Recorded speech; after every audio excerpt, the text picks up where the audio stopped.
I was sitting in the doctor's waiting room when my phone rang.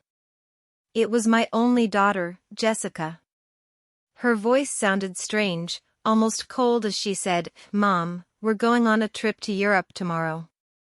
I already sold your beach house and your car. We needed the money. Bye." And she hung up just like that. 47 years raising her, sacrificing for her, and she discarded me like garbage. But I took a deep breath and smiled because there was something my dear daughter didn't know. My name is Margaret Thompson. I'm 68 years old. And until that moment, I thought I knew my daughter. I had become a widow 8 months ago. My husband, James, had passed away from a heart attack while we were eating breakfast, just as we had done every morning for 47 years. That morning, he had served me coffee with cream and toast. As always, he had kissed my forehead and said, "Good morning, sweetheart." Those were his last words. Since then, Jessica had been more present in my life, or so I believed. She came to visit twice a week. She helped me with the funeral arrangements and accompanied me to Target. She even suggested I see a doctor for a general checkup. "Mom, you need to take better care of yourself now that you're alone," she'd say with that smile I thought was love. But now I understood was for convenience. The beach house had been our sanctuary for years. James and I bought it when Jessica was 16 with a lot of hard work and sacrifice. Every summer we'd go there building memories, celebrating 4th of July and Thanksgiving. Jessica would bring her boyfriends and later her husband Brad.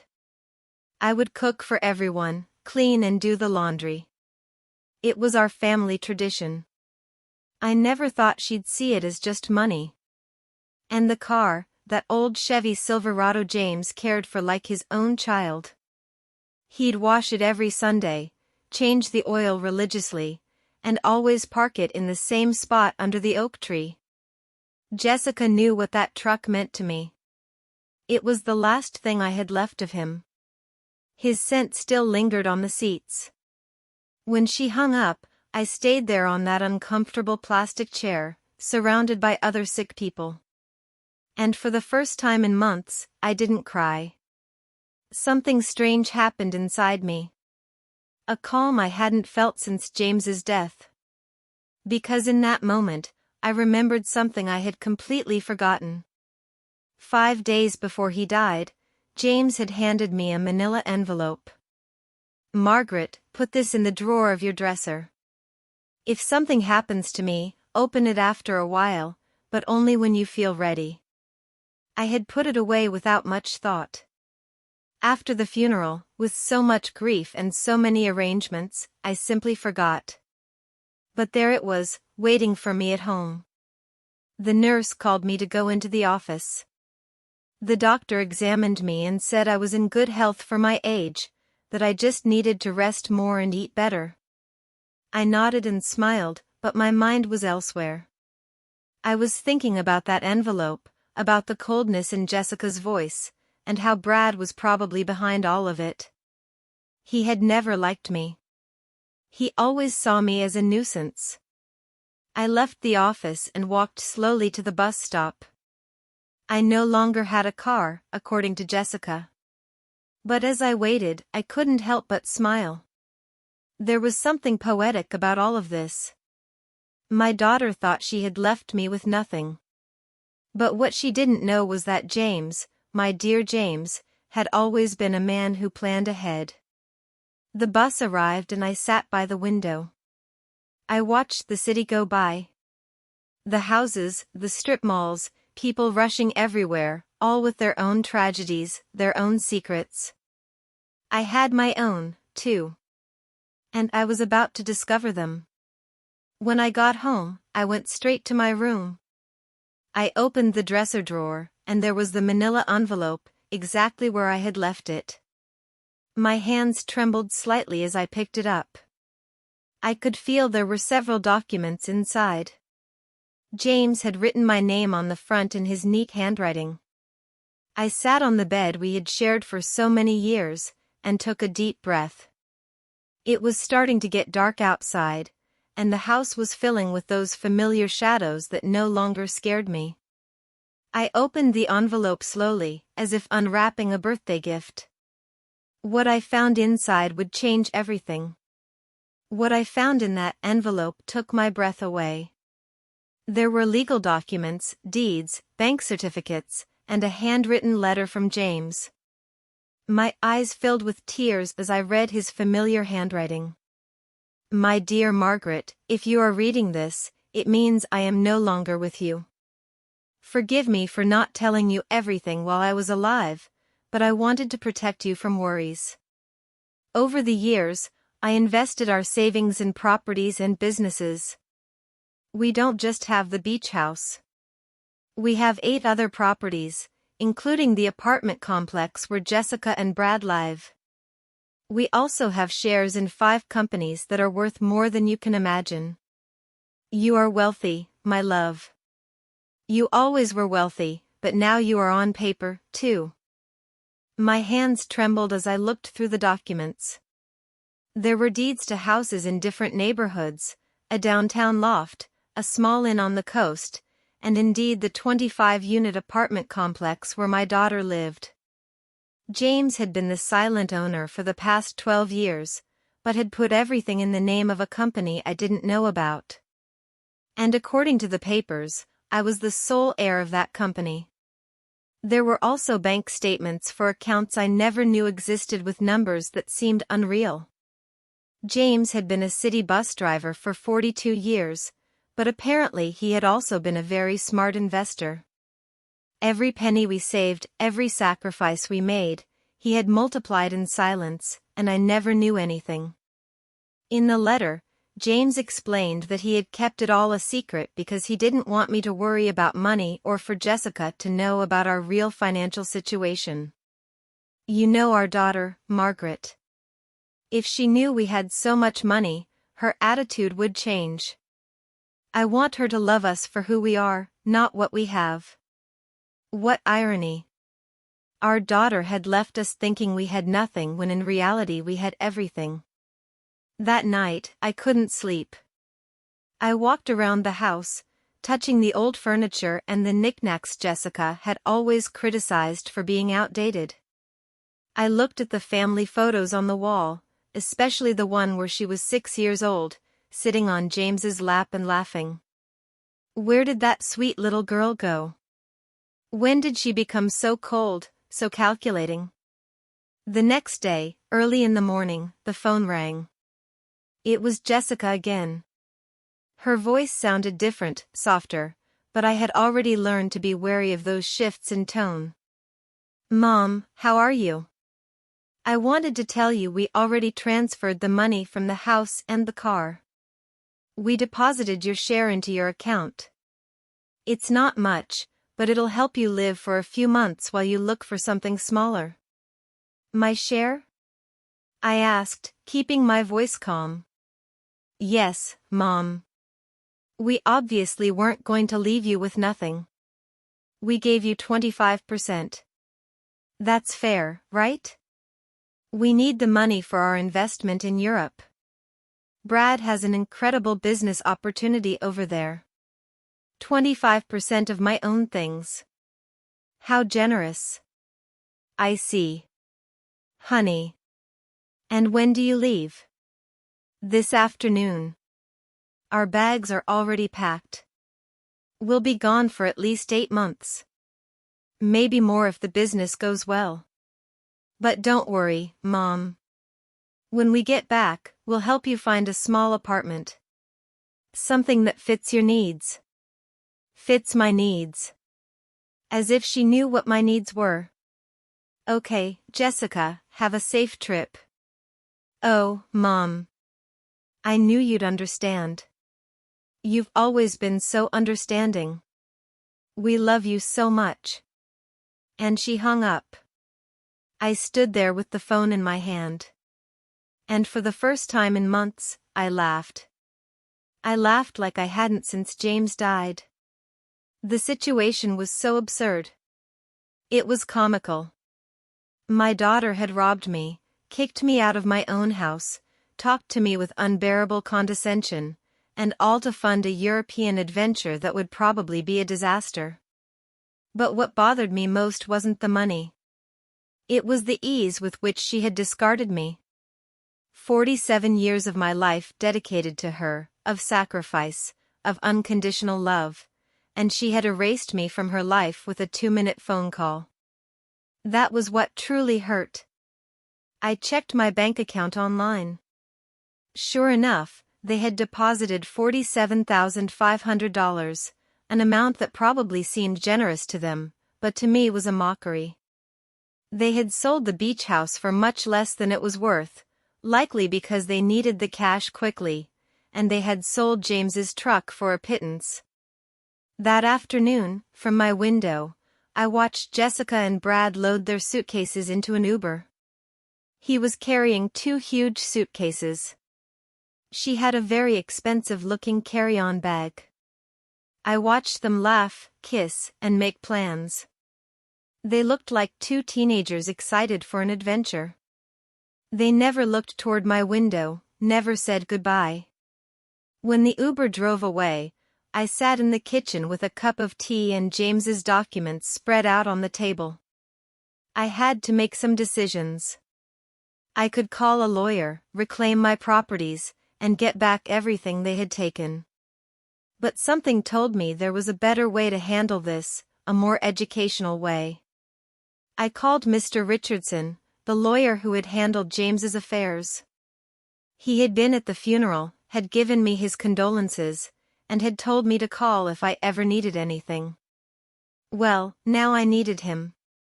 Mrs. Thompson, it's good to hear from you. How are you? I'm doing well, Mr. Richardson. I need to see you urgently. I found some documents from James that I don't quite understand. Of course, you can come to my office tomorrow morning. I'll be there. That night, for the first time in months, I slept soundly. I dreamed of James. He was sitting in his favorite recliner reading the newspaper, just like every morning. And when he saw me, he smiled and said, "It's about time, sweetheart. It's about time you stood up for yourself." I woke up with a strange feeling. It wasn't exactly happiness, but it wasn't the sadness I had felt for so many months either. It was something like determination. For the first time since James's death, I had a clear purpose. I was going to get back what was mine, but not in the way Jessica expected. The next morning, I got dressed with more care than usual. I put on my navy blue dress, the one James always said made me look elegant.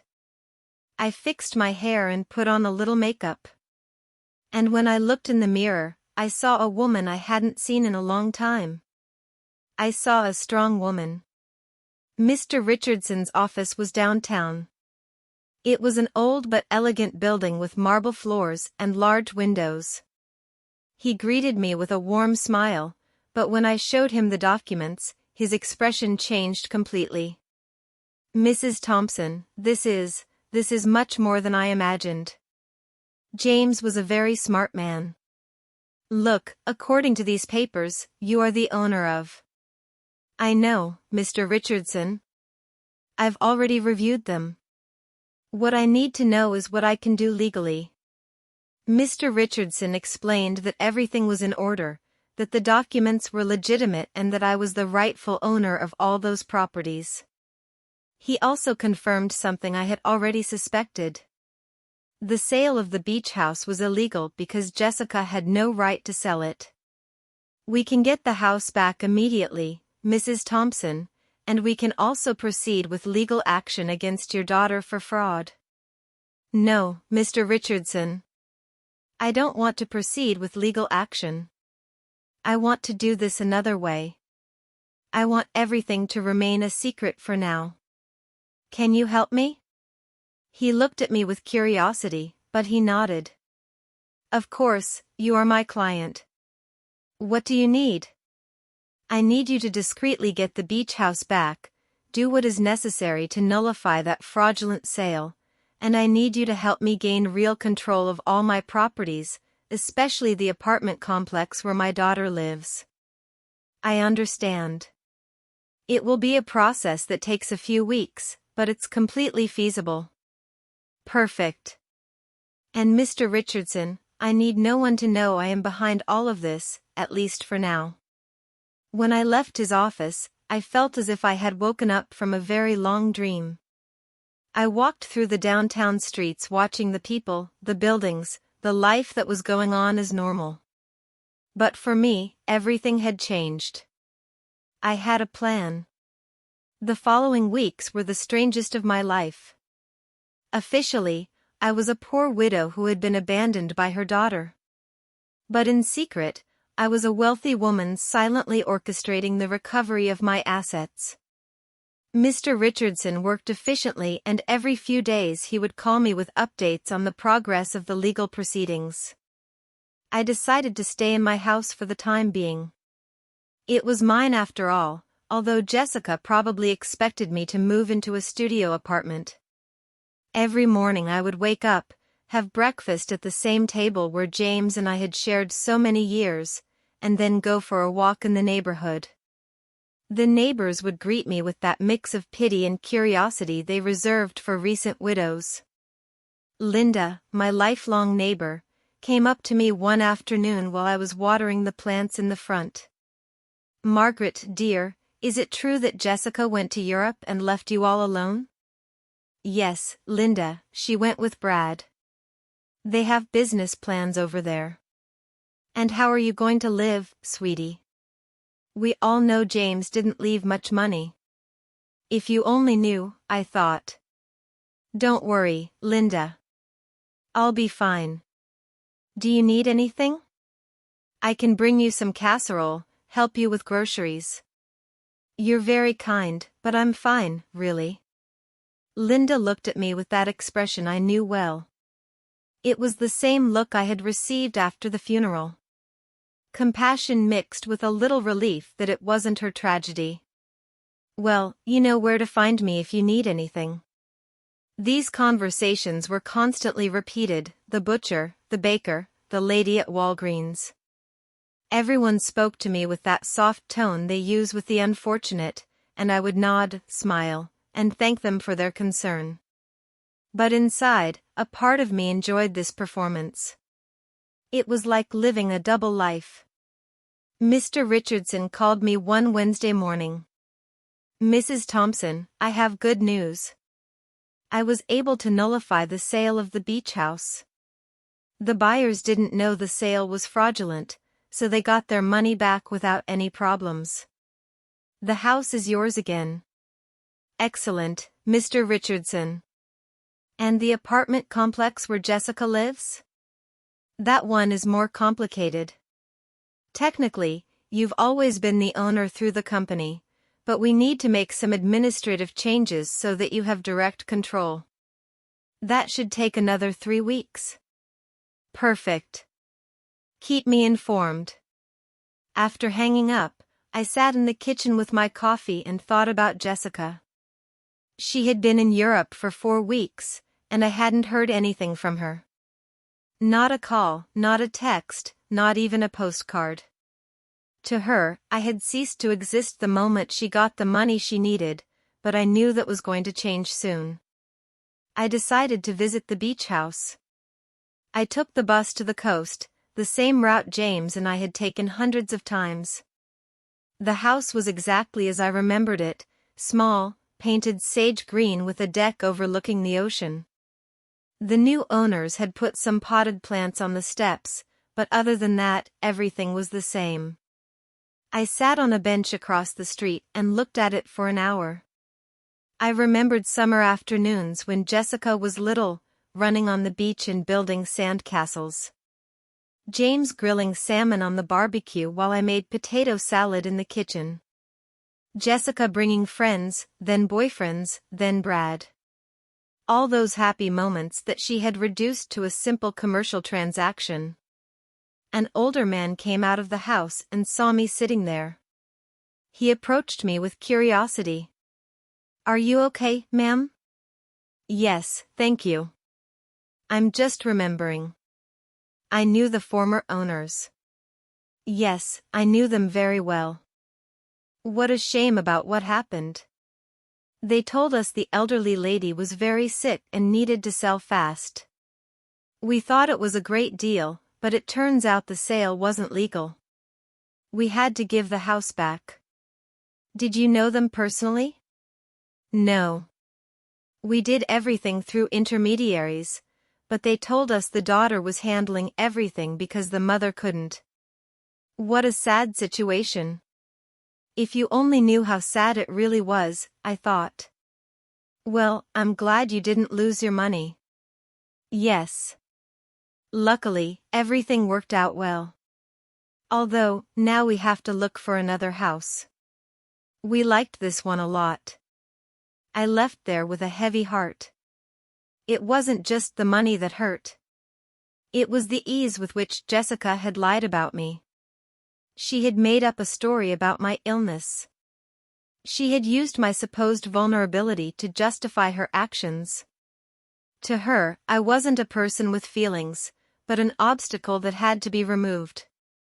That night, I called Mr. Richardson again. Mr. Richardson, I need you to help me with something else. I want to get James's truck back, too. That will be more difficult, Mrs. Thompson. The truck was in your name, but your daughter had a power of attorney that allowed her to sell it. How is that possible? Apparently, you signed that power of attorney a few months ago after your husband's death. Don't you remember? There it was, the moment Jessica had started planning all of this.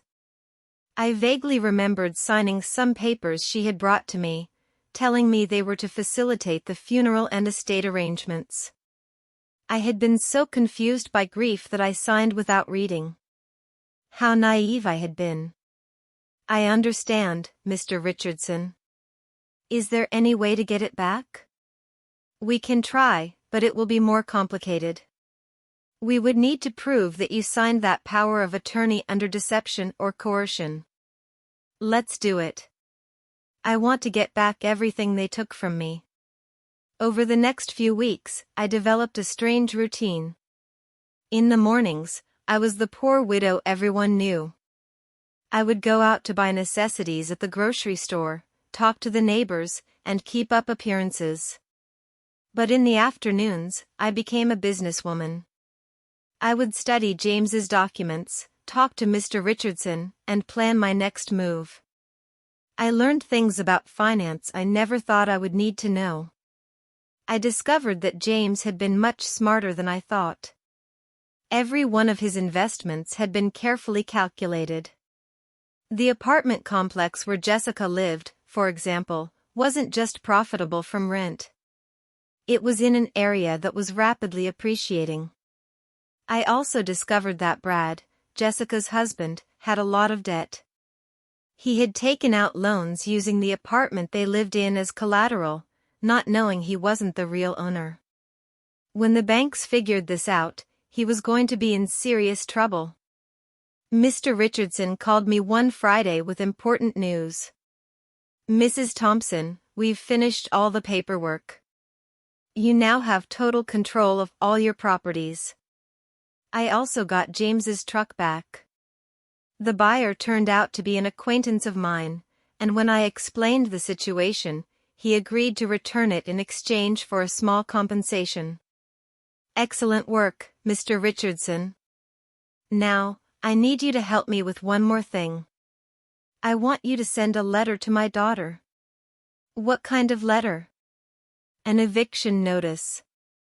There was silence on the other end of the line. Mrs. Thompson, are you sure you want to do this? Completely sure. She decided I wasn't important in her life. Now she's going to find out how important I really am. I understand. Do you want me to send it to Europe? No.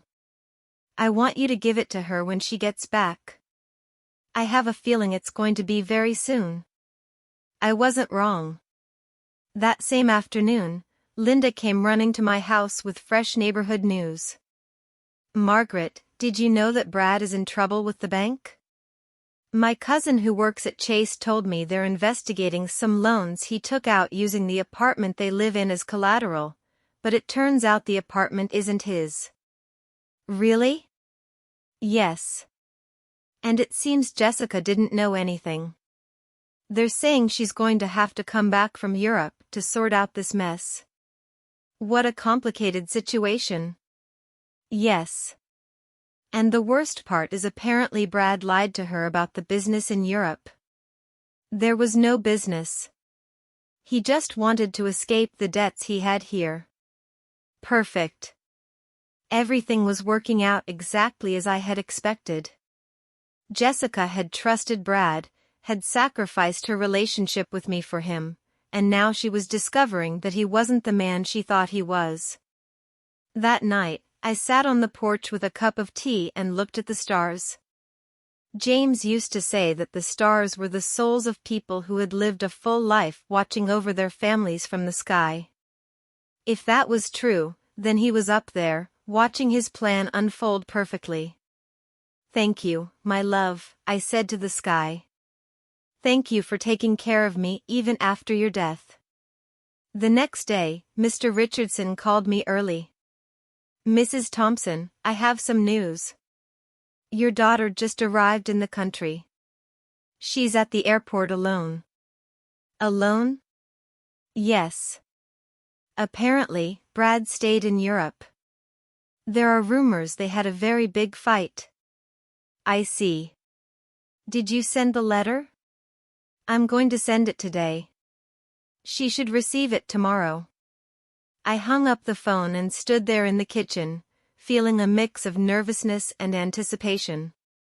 After so many weeks of silent planning, the moment for the first real move had finally arrived. Jessica was about to discover that her mother was not the defenseless victim she believed. Jessica arrived at her apartment on Tuesday night. I knew this because Linda, who seemed to have informants throughout the neighborhood, came to tell me the next day. "Margaret, your daughter came back last night. I saw her go in with one suitcase, but she looked terrible, pale, with dark circles under her eyes, as if she had been crying the whole flight." "Alone?" "Completely alone. And something strange, Margaret, when the doorman asked her for the keys, she didn't have them. She had to ask the building manager to let her in with the emergency copy." "Interesting. Brad had the keys, which meant he had probably decided not to come back. Or maybe Jessica had discovered something about him and had fled. In any case, my daughter was back, and very soon she would receive my little welcome gift." Mr. Richardson called me that same afternoon. "Mrs. Thompson, the letter was delivered an hour ago. The doorman confirmed that your daughter received it in person." "Perfect. How long did we give her?" 30 days to vacate the apartment as per legal standards." "But Mrs. Thompson, are you sure you want to do this? She is your daughter after all." "Mr. Richardson, my daughter kicked me out of my own house with a 2-minute phone call. She sold my things without asking. She treated me like garbage. Now she's going to learn that actions have consequences." "I understand. I just wanted to make sure you had considered all the implications." "I have considered them, Mr. Richardson. All of them." That night, I couldn't sleep. I stayed awake imagining Jessica's face when she read the letter. The initial confusion, then the disbelief, then the panic. She would probably think it was a mistake that someone was trying to scam her. But when she called to verify, she would discover that everything was completely legal. The next day, as if she had been waiting for my call, the phone rang at 7:30 in the morning. It was Jessica, and her voice sounded desperate. "Mom. Mom, I need to talk to you urgently." "Good morning, honey. How was Europe?" "Mom, I don't have time for that right now. I received a very strange letter yesterday. It says I have to vacate my apartment in 30 days. It must be a mistake, right? Do you know anything about this? An eviction notice. How strange. From whom? From a company I've never heard of. It's called. Wait, let me find the letter. Thompson Investments, LLC. Do you know this company? James had used his own name for the company. How poetic. No, honey. I've never heard that name. Are you sure the letter is legitimate? That's what I want to find out. Mom, I need you to help me. I don't know what to do. Brad left me in Europe. He ran off with another woman and now I come back to this. I don't understand what's happening. There was the confirmation. Brad had abandoned her. Probably when the money ran out or when he realized that the legal problems at home were more serious than he thought. Poor Jessica. She had sacrificed her family for a worthless man. I'm so sorry, honey. Where are you now? I'm in the apartment, but I don't know for how long. Mom, can I come see you? I need to. I need to talk to someone. I don't have anyone else. The irony was perfect.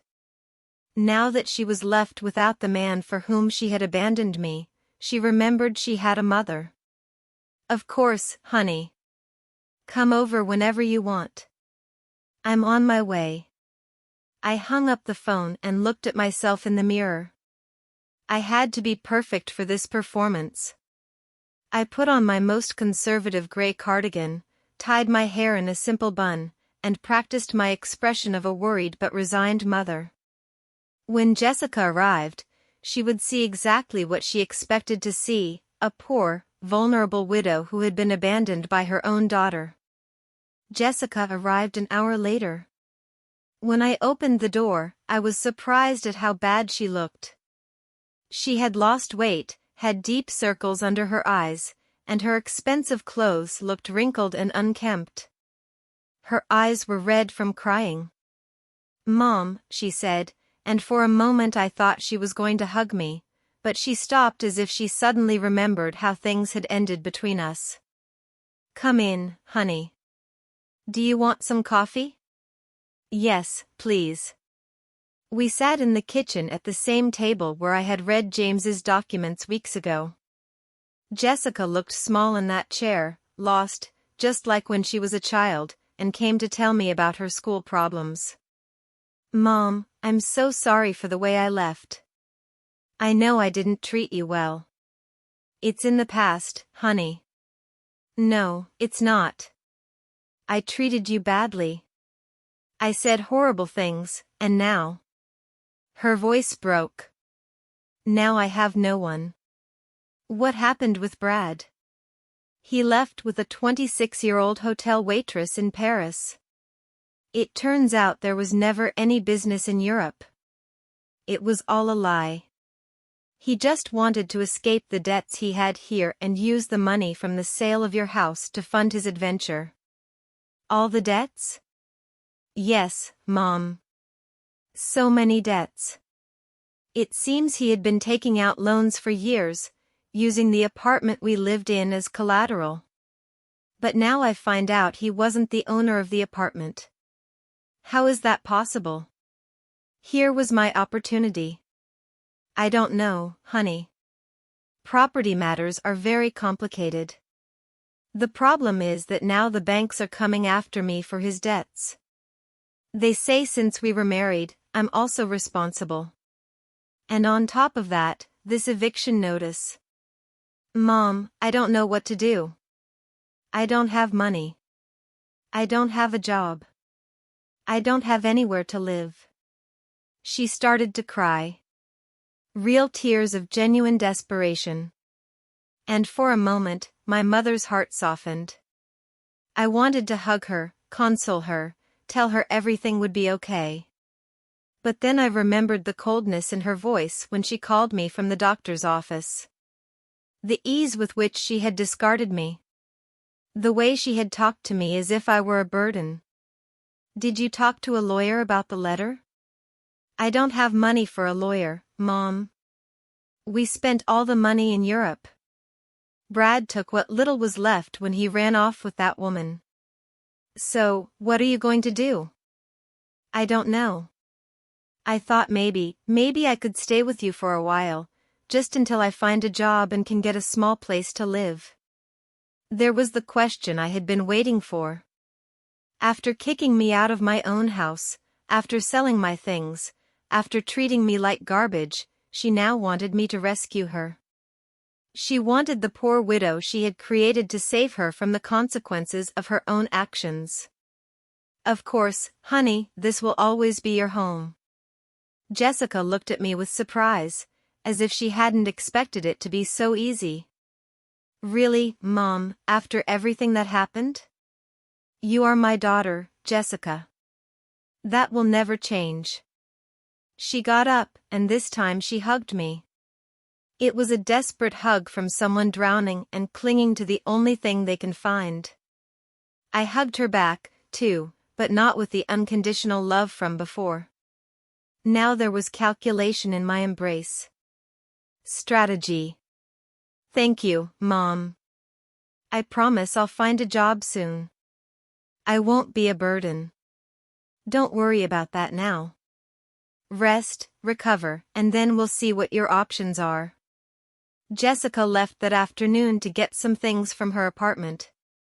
I stayed in the kitchen, thinking about how easy it had been. She had come to me exactly as I had planned, broken, desperate, with no options, and best of all, she suspected nothing.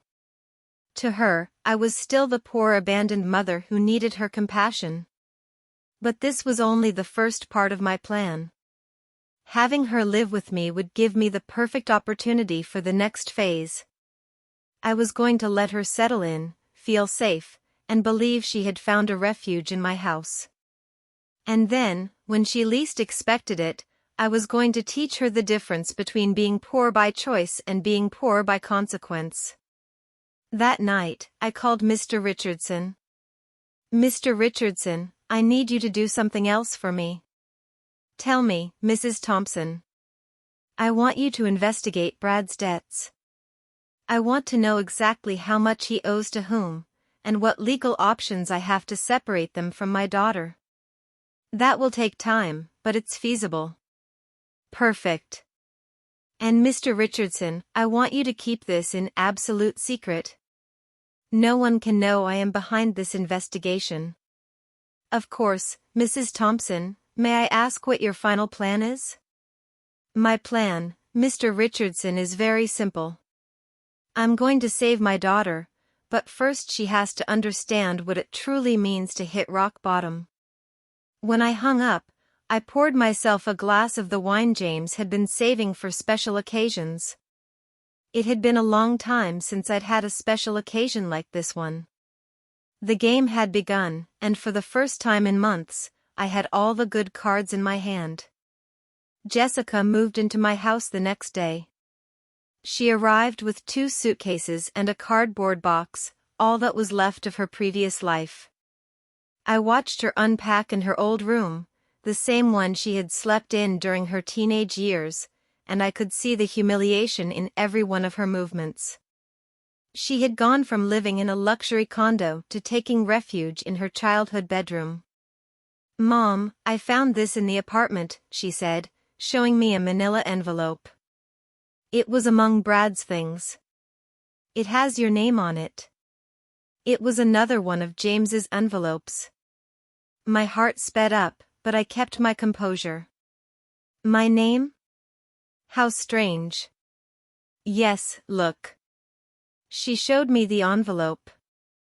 Indeed, it had my name written on it in James's handwriting, but this envelope was different from the one I had found in my dresser. This one was smaller, newer. "Maybe Brad found it among Dad's things when he died and forgot to give it to me," Jessica said. "It's possible. Can I see it? I opened the envelope in her presence. Inside was a short letter and a small key. The letter said, "Margaret, if you are reading this after having received the main envelope, it means our daughter is going through a difficult time. This key opens a safety deposit box at Chase Bank downtown branch.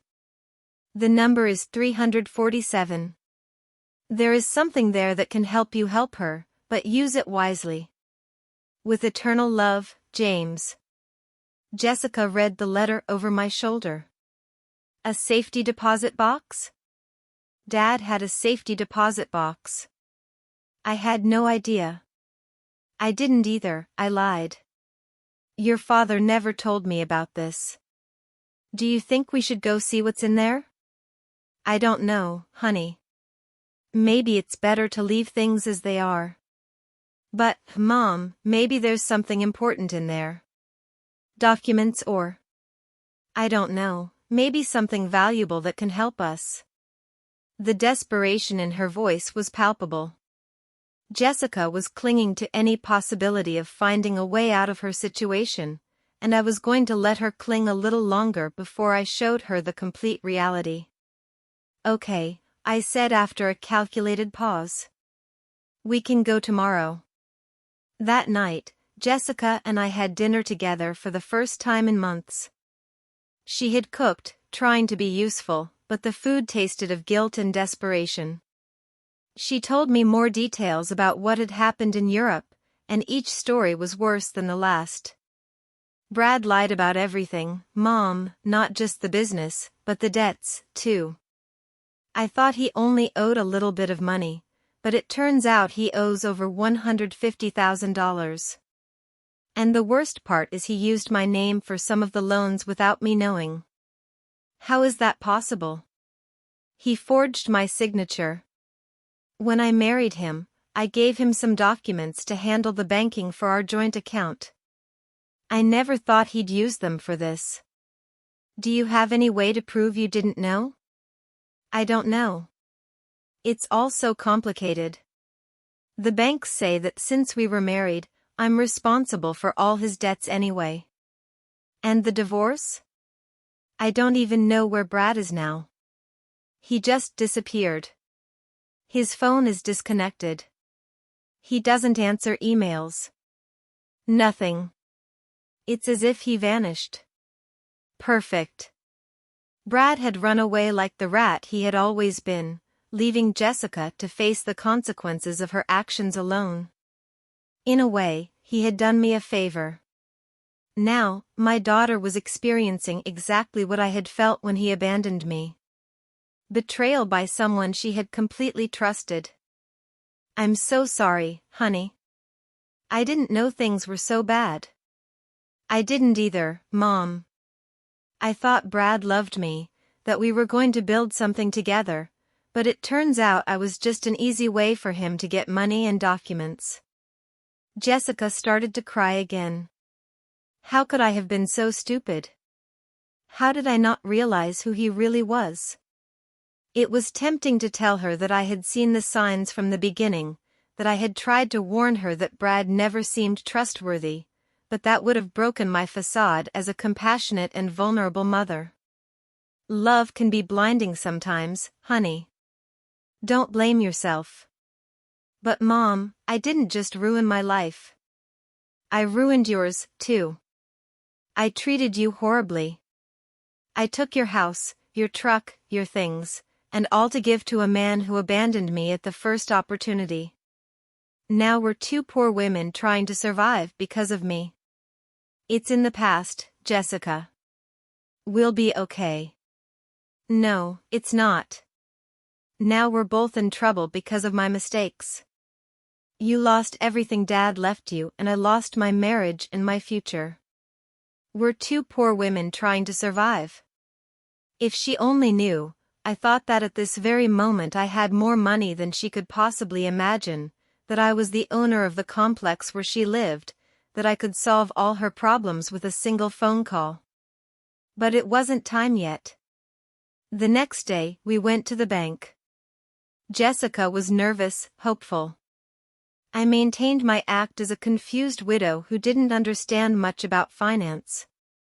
The bank employee led us to the safety deposit boxes, verified my ID, and opened box number 347. Inside were jewels, many jewels. Rings, necklaces, bracelets, earrings. I recognized some pieces as heirlooms from James's family. Others were completely new to me. There was also a letter explaining the origin of each piece and its approximate value.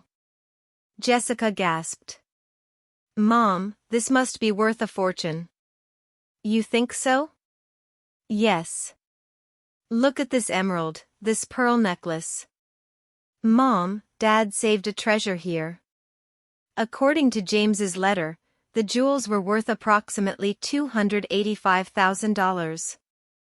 It was a significant amount, but it was nothing compared to the rest of my assets. It was like finding a few coins under the sofa when you have $1 million in the bank. "What do we do with this, Mom?"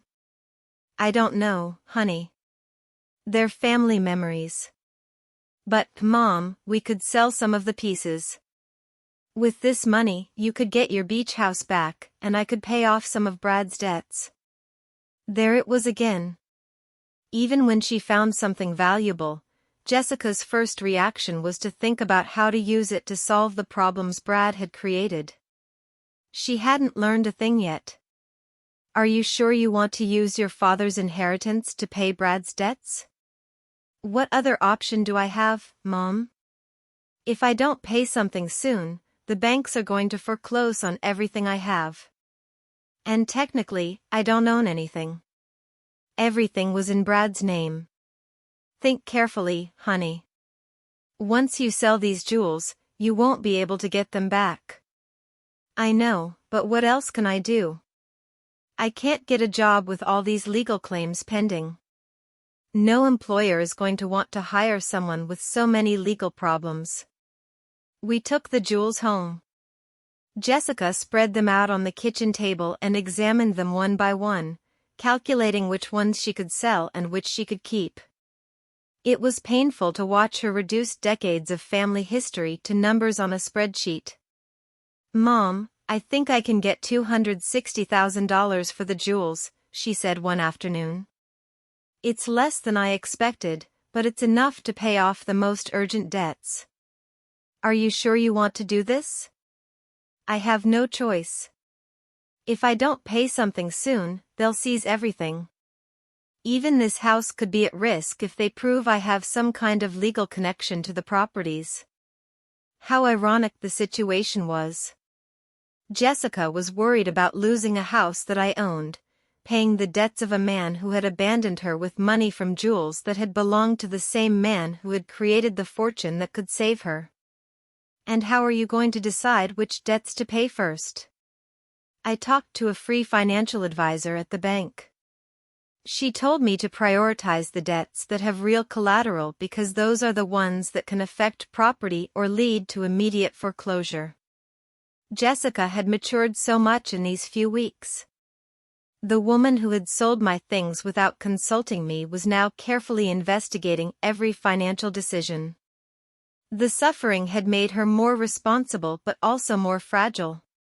That night, while she was organizing the debt documents on the table, I received a call from Mr. Richardson. "Mrs. Thompson, I have a full report on Brad's debts.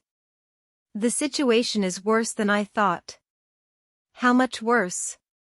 "He owes over $280,000 to several banks and also has debts with private lenders.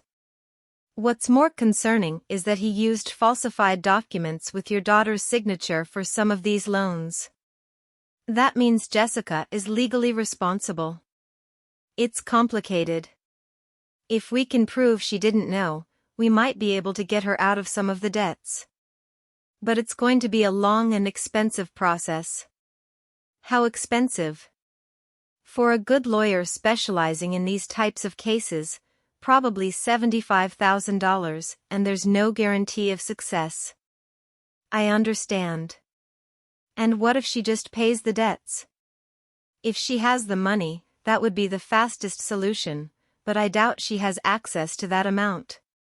Mr. Richardson, I want you to prepare all the necessary documents to get my daughter out of these debts, but don't tell her anything yet. You're going to pay, Mrs. Thompson? I'm going to do whatever is necessary to protect my daughter, but this has to be handled in a very specific way.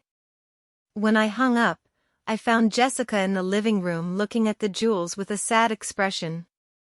She looked lost, like a child who had broken her favorite toy and didn't know how to fix it. What are you thinking about, honey? About Dad. About how disappointed he would be in me if he could see what I did with my life. Your father loved you very much, Jessica. He would understand. No, Mom. He taught me to be responsible, to value family, not to be selfish. And I did the exact opposite. I abandoned my mother for a man who turned out to be a liar. I sold my family's memories for money. I ruined everything he built.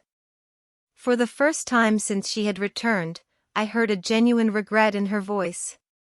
It wasn't just lamenting the consequences of her actions, but a true acknowledgement that she had done something morally wrong. People make mistakes, honey. The important thing is to learn from them. But how do I learn from this, Mom? How do I fix the damage I've done? There was the question I had been waiting for. Jessica was finally ready to face the truth about her actions and their consequences. But it wasn't yet time to reveal my final card. First, I had to let her hit rock bottom completely. The next few days were crucial for my plan. Jessica decided to sell most of the jewels, keeping only the engagement ring James had given me and a small locket that had belonged to her grandmother. I watched her prepare to go to the jewelry stores, research prices, and negotiate with buyers. Mom, I got $260,000 for the jewels, she told me one afternoon, counting the bills on the kitchen table. It's less than I expected, but it's enough to pay off the most urgent debts. Are you sure you want to do this? I have no choice. If I don't pay something soon, they'll foreclose on everything. Even this house could be at risk if they prove I have some kind of legal connection to the properties. And how are you going to decide which debts to pay first? I talked to a free financial advisor at the bank. She told me to prioritize the debts that have real collateral because those are the ones that can affect property or lead to immediate foreclosure. That night, while she was organizing the debt documents on the table, I received a call from Mr. Richardson. Mrs. Thompson, I have important news. We managed to locate Brad. Where is he? In Paris, just as your daughter suspected. But here's the interesting part. He's trying to get French residency through a fake marriage with that young woman your daughter mentioned. A fake marriage? Yes. Apparently, the girl needs papers and he needs a way to stay in Europe without being deported. But the most important thing is that we found evidence that he deliberately falsified your daughter's documents with the intention of fleeing the country. That means Jessica can get out of the debts. With this evidence, yes, we can prove fraud and coercion. Your daughter won't have to pay anything for what Brad did behind her back. It was perfect. I had a way to save Jessica from all her debts legally without her suspecting that I had the money to do it. Mr. Richardson, I want you to start the legal process immediately. Don't tell my daughter anything yet. I want the process to be completely finished before I tell her. I don't want to give her false hope. Understood. This will take about 4 weeks, maybe 5. Perfect. When I hung up, Jessica looked at me with curiosity. Who was that, Mom? A lady from the church calling about the bake sale. She had the wrong number. Lying had become easy. Every day that passed, I felt more comfortable with this double life I was leading. On one hand, I was the poor, abandoned mother Jessica believed me to be. On the other, I was a wealthy woman, silently orchestrating my daughter's salvation and education. Over the next 3 weeks, I watched Jessica struggle with decisions she never had to make: how to stretch money for food, how to negotiate with creditors, how to look for a job when your credit history is ruined. It was a cruel but necessary education. "Mom, I went to 4 job interviews today," she told me one evening, coming home with swollen feet and a tired face. 3 of them told me they can't hire me because of the pending legal problems. The 4th one offered me a part-time job at Starbucks. "Are you going to take it?" "I have no choice. It pays minimum wage, but it's better than nothing. And I can work mornings so I can keep looking for something better in the afternoons." Seeing my daughter, who had lived a comfortable life for over 40 years, preparing to work at Starbucks, broke my heart. But it also filled me with pride. She was finally facing reality without expecting someone else to solve her problems. "Are you sure you can handle so much physical work?" "I'll have to learn. I can't keep being a burden to you, Mom. It's bad enough that you're letting me live here for free." "This is your home, Jessica."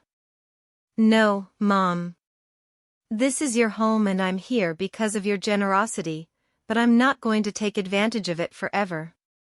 One night, while Jessica was on her evening shift at Starbucks, Linda came to visit. She sat in the kitchen with me, drinking tea and looking at the family photos on the walls. "Margaret, I have to ask you something. Did you know Jessica was going to come back in these conditions?" "What do you mean?" "Well, when she left, she seemed so sure of herself, so confident. She talked about the great life she was going to have in Europe, about how successful Brad was. And now she's back, completely broken, working at Starbucks, living with you again. Life takes many turns, Linda." "Yes, but there's something else. I've been watching Jessica these days, and she looks different. Not just sad, but humble, as if she learned something important." Linda had always been very perceptive. "What do you think she learned?" "I think she learned the value of the things she had taken for granted, like having a mother who loves her unconditionally." "Maybe." "Margaret, can I tell you something? When Jessica left and treated you so badly, many of us thought you would never forgive her. But here you are taking care of her again, giving her a home when she has nowhere to go."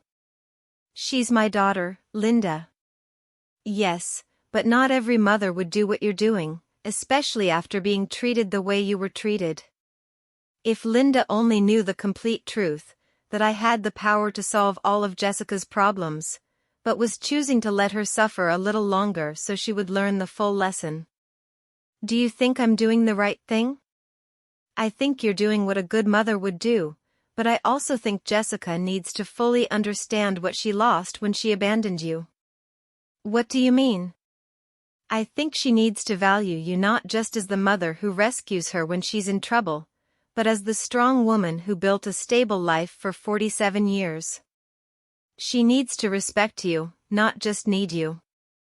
Linda had hit the nail on the head.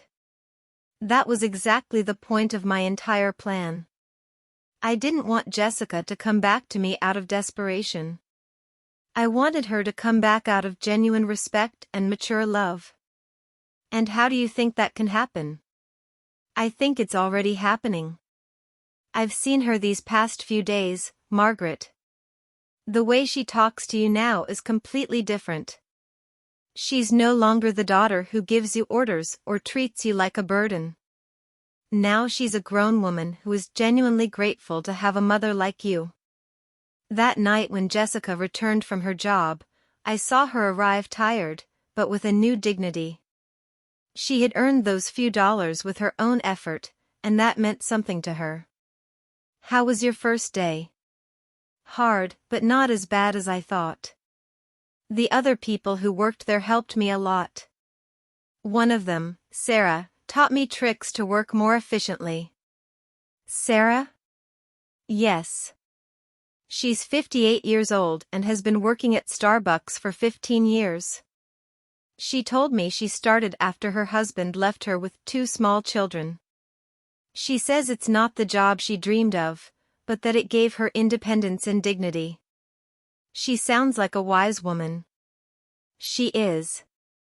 She said something that made me think a lot. She told me there are 2 types of people who end up doing this job, the ones who are there because they never had opportunities and the ones who are there because they ruined the opportunities they did have. She asked me which group I was in. And what did you tell her? I told her the truth, that I had all the opportunities in the world, a family that loved me, a stable home, an inheritance, and that I ruined it all by following a worthless man. What did she say?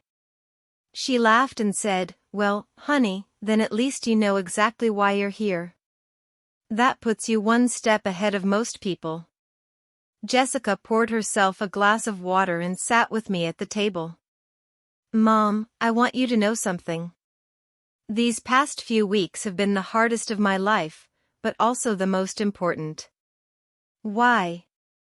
"Because I finally understand what really matters. It's not money. It's not living in the most luxurious apartment.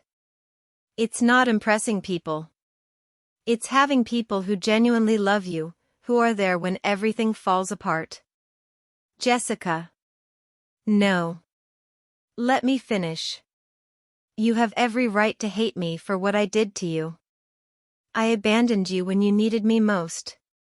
I took everything Dad left you. I treated you as if you were a nuisance. And now I'm here again expecting you to forgive me and take care of me. I already forgave you, honey. But I haven't forgiven myself, and I won't until I prove that I've truly changed, that I've learned from my mistakes. Mr. Richardson called me the next morning. "Mrs. Thompson, I have excellent news. The legal process is almost complete. We can get your daughter out of all of Brad's debts." It was time. After weeks of watching Jessica struggle, work, and reflect on her mistakes, the moment had finally arrived to show her that she had never been alone, that she had always had someone quietly watching over her. "Mr. Richardson, I want you to organize a meeting. It's time for my daughter to know the whole truth." Mr. Richardson arranged the meeting for Friday morning at his office. I told Jessica that I had made an appointment with a lawyer who could help her with her legal problems, but I didn't explain the details. She agreed to come, although she was nervous about the cost of the consultation. "Mom, I don't have money to pay a lawyer. I barely have enough to cover basic expenses."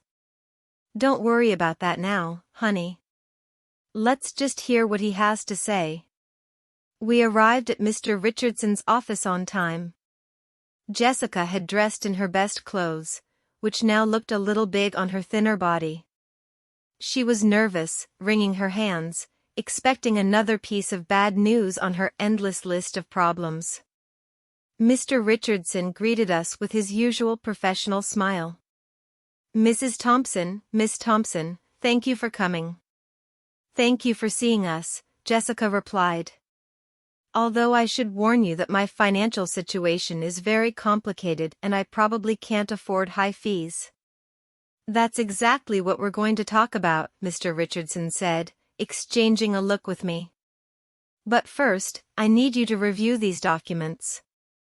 Mr. Richardson handed Jessica a thick folder. She opened it and began to read, her expression gradually changing from confusion to surprise. "I don't understand. These documents say that Brad forged my signature, that there is evidence of fraud, that I am not responsible for the debts." "That's right. We have been investigating your case for the past few weeks. We found enough evidence to prove that you were a victim of identity fraud." "But how is that possible? Who paid for this investigation?" "I don't have money for this." Mr. Richardson looked at me. It was my moment. Jessica, there's something I need to tell you. What, Mom? I took a deep breath. After weeks of acting, I was finally going to reveal the truth. Your father left me more than you knew. Much more. What do you mean? Mr. Richardson, show her the other documents. Mr. Richardson took out a second folder and handed it to Jessica. This time, the documents were the property deeds, the bank statements, the investment certificates, the entire fortune James had built in secret. Jessica read in silence for several minutes. Her face went through a complete range of emotions. Confusion, disbelief, shock, and finally comprehension. Mom, this says you are the owner of the apartment complex where I lived. Yes. And that you have other properties, bank accounts, investments. Yes. This means that when I sold the beach house, it was your house and the sale was fraudulent. You already got it back. I already got it back. Jessica stared at the papers, trying to process the information. How long have you known this?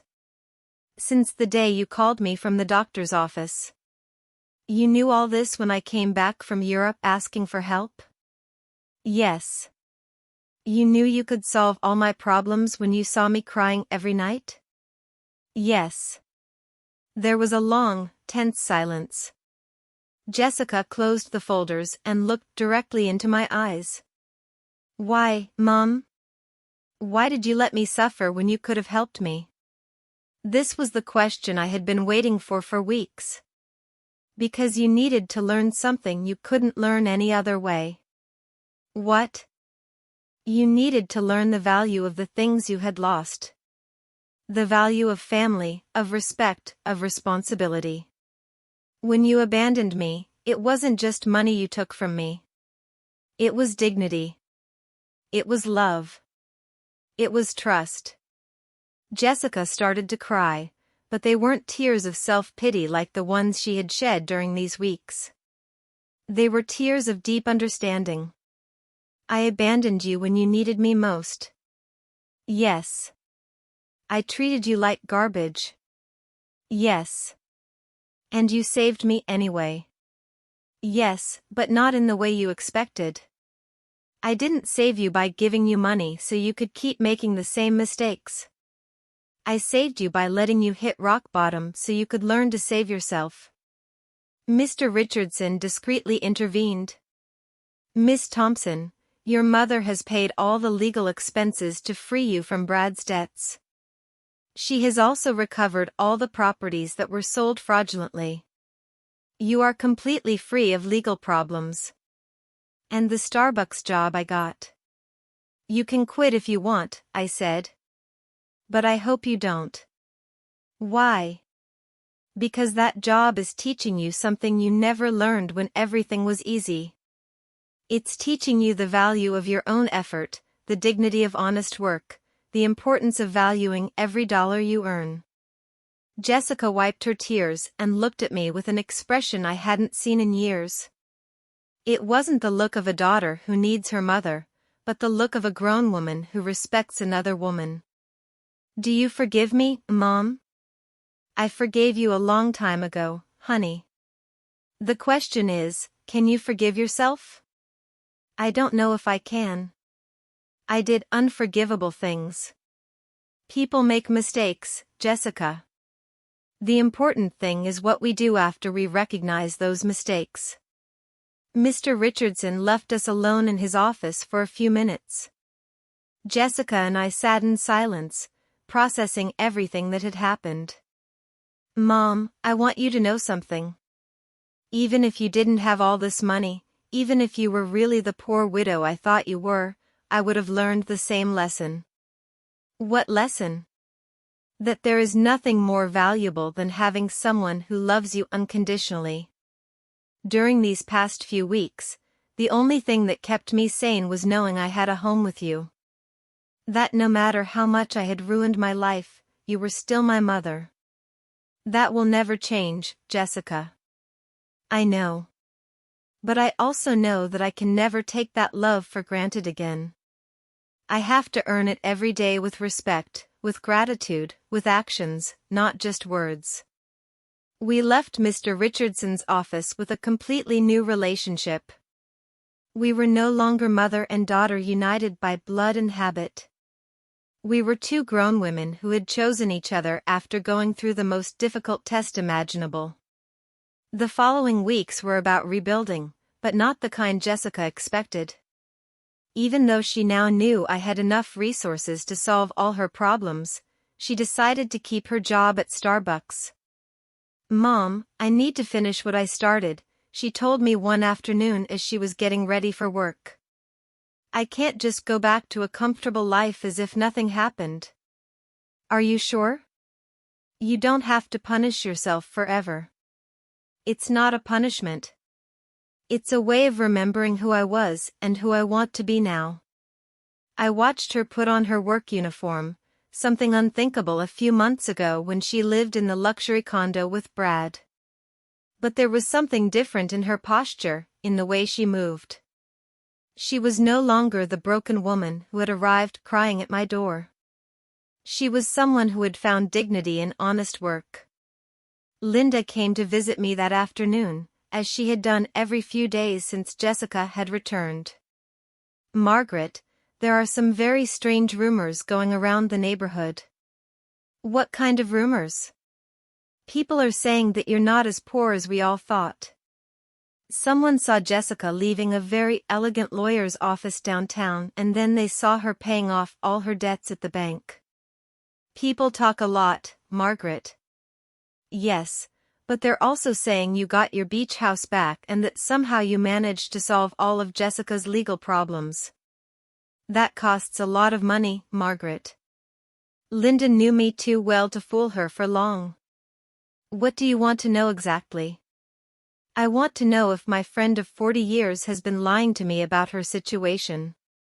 I poured myself a cup of tea and sat across from her. It was time to be honest with someone else. "James left me more than anyone knew, Linda." "Much more." "How much more?" "Enough so that Jessica and I never have to worry about money again." Linda was silent for a moment, processing the information. "And why did you pretend to be poor all these months?" "Because I needed Jessica to learn something she couldn't learn any other way." I told her the whole story. Jessica's cruel phone call, my plan of silent revenge, the weeks of watching her hit rock bottom, and finally the revelation in Mr. Richardson's office. "Margaret, that is brilliant and terrible at the same time." "Terrible?" "Yes, because you let your own daughter suffer when you could have helped her immediately. But also brilliant because I understand why you did it." "You do?" "Yes. Jessica needed to learn the value of the thing she had lost. If you had simply given her money to solve her problems, she would have learned that there's always someone who will rescue her from the consequences of her bad decisions." "Exactly." "But Margaret, didn't it hurt you to see her suffer?" "Every day. Every night, I saw her crying. Every morning I saw her get up to go to work tired and defeated. But I knew that if I rescued her too soon, she wouldn't have learned the full lesson." "And do you think she learned it?" "Look for yourself. Jessica knows that she now has access to enough money to live comfortably, but she chose to keep her job. She knows she can move to a better place, but she decided to stay here with me. She knows she doesn't have to worry about the debts, but she's using her own savings to help other women in similar situations." "She's helping other women?" "Yes, she became friends with the ladies she works with and is using some of the money she earned at Starbucks to help a coworker who is having trouble paying for her daughter's daycare." Linda smiled. "That's not the Jessica who went to Europe." "No, she's not. This Jessica understands that money is a tool, not a goal. She understands that dignity comes from work and respect, not from material possessions. That night, when Jessica returned from work, she found me reading in the living room. "Mom, I have to tell you something. Today, Sarah asked me if I was the daughter of the rich lady from the north side of town." "What did you tell her?" "I said yes, that you have enough money for me not to have to work." "And do you know what she asked me next?" "What?" "She asked me why I was still working. So I explained that it was because I need to prove to myself that I can stand on my own 2 feet. "And what did she say?" "She laughed and said, 'Honey, that's the difference between being rich and acting rich. Your mom taught you how to be truly rich.' Sarah is very wise." "She is. And she made me understand something important. It's not about the money you have, but about how you use it and how you relate to it." Jessica sat down with me on the sofa. "Mom, I want you to know that I've made a decision. I'm going to keep living here with you, but not as a daughter who has come back home to her parents. I want to stay here as a grown woman who chooses to share her life with her mother." "What's the difference?" "The difference is that I'm going to pay my share of the expenses. I'm going to contribute to the upkeep of the house, and I'm going to treat this relationship as a partnership between 2 independent women who love and respect each other." "Jessica, you don't need to." "Yes, I do. Mom, I need our relationship to be different from what it was before. Before I was a daughter who took her mother's love and care for granted. Now I want to be a grown woman who values and takes care of the most important relationship in her life." "And your job?" "I'm going to keep working, but not necessarily at Starbucks forever. I want to go back to school. I want to prepare myself to do something more meaningful with my life. But I want to do it step by step, earning every opportunity." "Do you have any idea what you want to study?" "Yes, I want to study social work. These past few weeks have taught me how many people are going through difficult situations without having anyone to support them. I want to use the resources we have to help other women who are going through what I went through." It was perfect. Jessica had not only learned to value what she had, but she had found a way to use her experience for something constructive. "And what about Brad?" "Mr. Richardson told me he was arrested in France for the fraudulent marriage. He's going to be deported soon, but honestly, Mom, I don't care anymore. That part of my life is over." "You don't feel any resentment?" "No. Brad did me a favor without even knowing it. If he hadn't abandoned and betrayed me, I never would have hit rock bottom. And if I had never hit rock bottom, I never would have learned to truly value what I have." That night, for the first time in months, I went to bed completely at peace. My plan had worked perfectly. Jessica had not only learned the lessons she needed to learn, but she had emerged from the experience as a stronger, wiser, and more compassionate person. James would have been so proud. 6 months later, our life had found a new balance that neither of us could have imagined before. Jessica finished her social work certificate program with excellent grades, and I decided to use some of my resources to establish a foundation to help women in situations of domestic violence and financial abandonment. "Mom, the letter from the university arrived," Jessica said one morning, coming into the kitchen with an envelope in her hands. "I was accepted into the bachelor's program. I start next semester." "That's wonderful, honey. But Mom, I want you to know I'm going to pay for it with my own savings. I've been saving money from my job at the community center. The salary isn't high, but..." She had learned to live with the essentials and to value every dollar she earned. "Are you sure?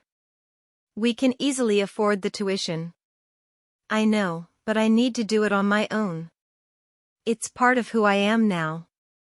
Linda came to visit that afternoon, as she had done every Friday for the past few months.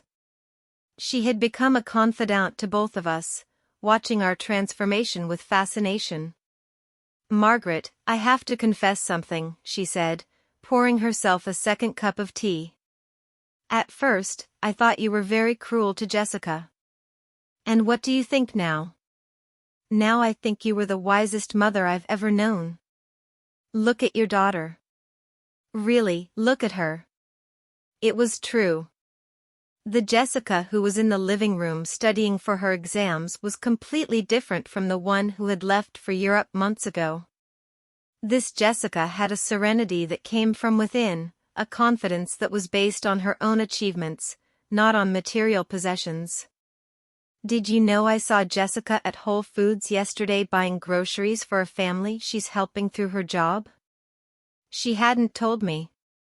And when I asked her why she was using her own money instead of the foundation's budget, she told me that some things can't be measured in official budgets.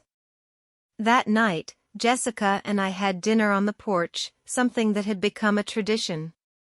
It was our time to talk about the day, plan for the future, and simply enjoy each other's company.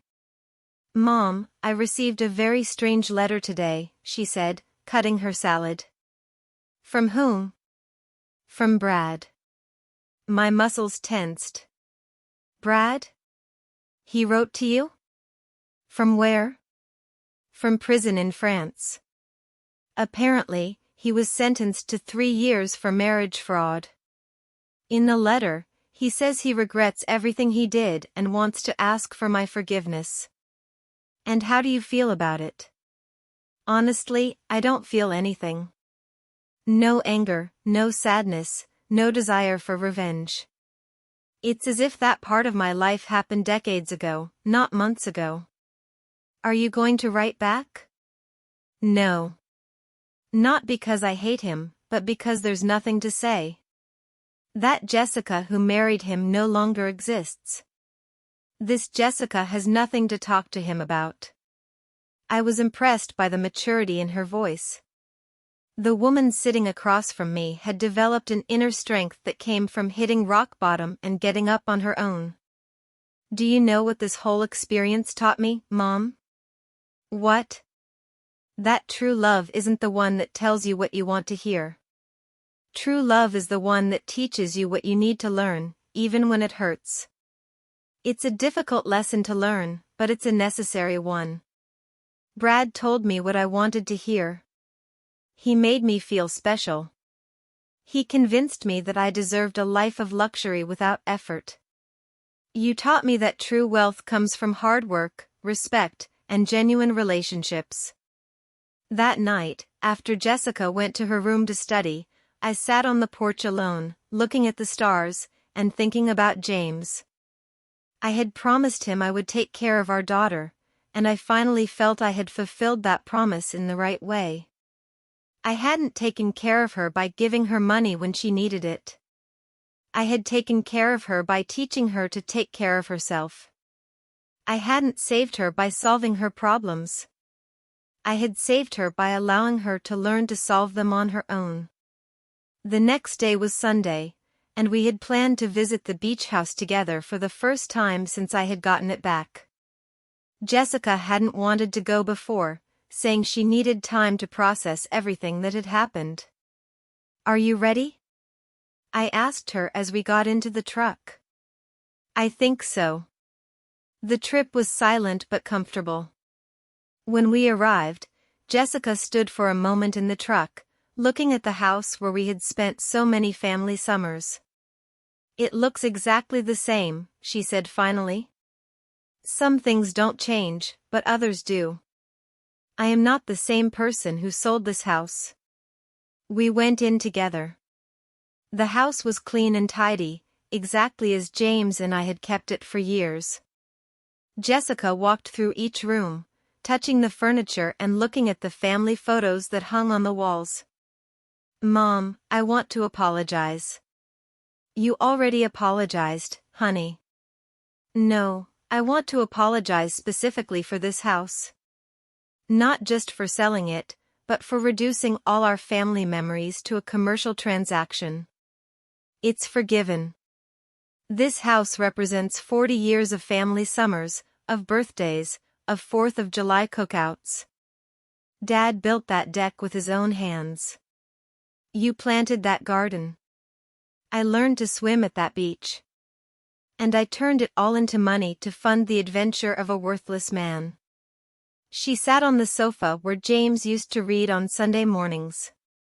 Do you know what hurts me the most? What?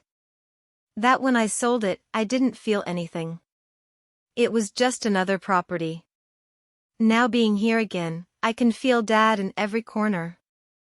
I can hear his laughter, smell his morning coffee, see his reading glasses on the table. He is here, Jessica. He has always been here. I know. And I also know that he is proud of how you handled all of this. We spent the whole day at the house cooking together, cleaning, and fixing small details. It was like a ritual of reconnection, not just with the place, but with the values that place represented. When the sun began to set, we sat on the deck James had built, looking at the ocean. Mom, I have a proposal. What is it? I want us to turn this house into a temporary shelter for women who are leaving situations of domestic violence, a place where they can stay while they rebuild their lives. It was the perfect proposal. James would have loved the idea that his beach house would serve to help other families. I think that's a beautiful idea, honey. We can use some of the foundation's resources to maintain it, and I can oversee the program through my job. Are you sure you want to turn our family sanctuary into that, Mom?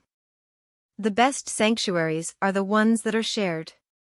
Dad always said that a house isn't truly a home until it opens its doors to other people who need love. He was right. James had always been generous with our home, inviting relatives, friends, and neighbors who needed a place to stay. We returned home that night with a new project and a completely renewed relationship. We were no longer mother and daughter united by obligation or need. We were two women who had consciously chosen to build a life together based on love, respect, and a common purpose. That night, before falling asleep, I spoke to James in silence. We did it, my love. Our daughter finally understood what truly matters. And for the first time since his death, I felt he answered me. I always knew you would. You're both stronger than you think. Justice had arrived not as revenge, but as education, not as punishment, but as transformation. And in the end, we had both gained something much more valuable than money. We had gained an authentic relationship built on a solid foundation that no future crisis could destroy. The Thompson Women's Center opened its doors on a warm spring morning. Jessica cut the ribbon while I stood beside her, both of us wearing matching smiles.